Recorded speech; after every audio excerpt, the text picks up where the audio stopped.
I don't know, I always drew, and I hear this a lot from artists, like I always drew and I just never stopped drawing. And that's true for me. I feel like it was one of the first things that I got like recognized for being good at was drawing. And that just made me feel good, so I kept doing it. I think I've always struggled with just like paying attention to something for an extended amount of time. That's what's been so interesting to me, because there's not much else that's like that. Like, I get bored of a TV show, or I get bored of watching a movie, these like leisure activities. Even reading a book, I'll put it down for months because I'm just tired of it. Once I've started something, I really want to finish it. I'm excited to finish it, to see where it goes. It helps me see things through. Like, I really like when you're in the zone of drawing, it feels so good. Like, you feel like so tuned in. Oh, everything's right and you're clicking. It's like a high.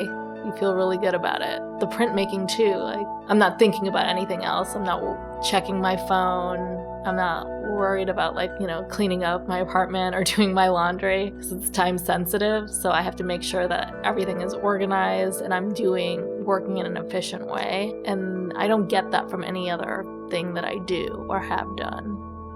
Similarly, I can't think of anything else that I have done or do where I am really zoned in. It's like a meditation. It's like meditating for some people, or for running or working out for some people. I feel like that's what I get from making art. I do also second guess myself, and I think you could see that in my process. I'm very indecisive about color. I will agonize over every decision, and then I'll say, oh, maybe I'll just use this color palette that I've used before. It's pretty successful. But then I'm like, oh no, I should really try something new, and branch out and come up with a new palette and something that's different. So I think every part of the art making process is a little bit of a struggle, but it's like this puzzle piece that I just need to figure out. Otherwise, it'll drive me crazy.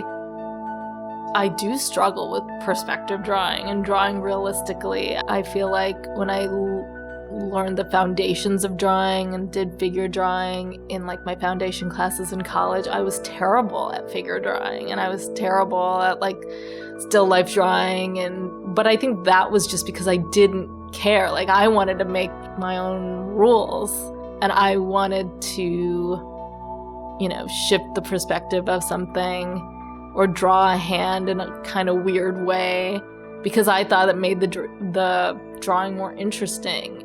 And I had a teacher who told me that I, didn't draw this cat like a cat correctly. I was drawing the top of the cat and a straight on version of the cat in the same drawing.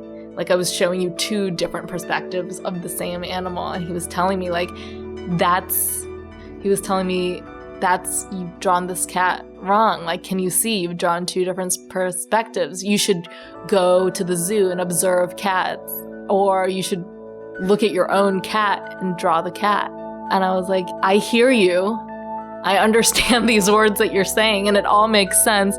But I drew the cat specifically, in this way because I thought it was more interesting this way. When I first graduated my undergraduate degree, I think I was worried about just doing something different at first. I was really just in a tough spot because I knew I wanted to do illustration. And I knew the path to being an illustrator, you have to send out, your promotional images and get in contact with art directors, but it's a really hard thing to do when you're just starting out. Not only that, but being an illustrator, or most of the time being any kind of artist, it's an extremely isolating profession. You work by yourself.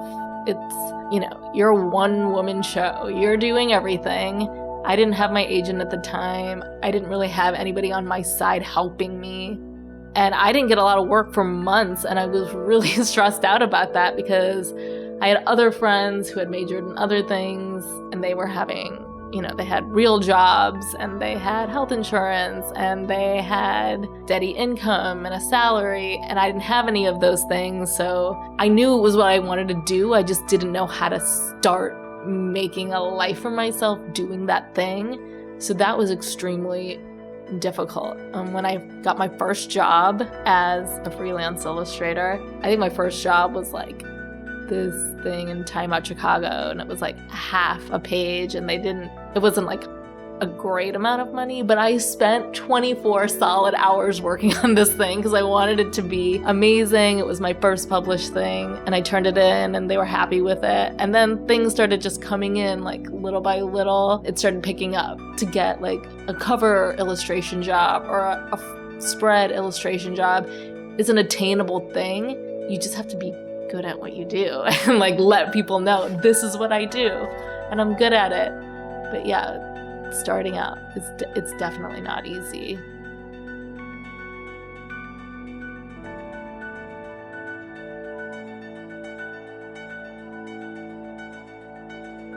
My name is Vidhya Nagarajan, and I'm an illustrator.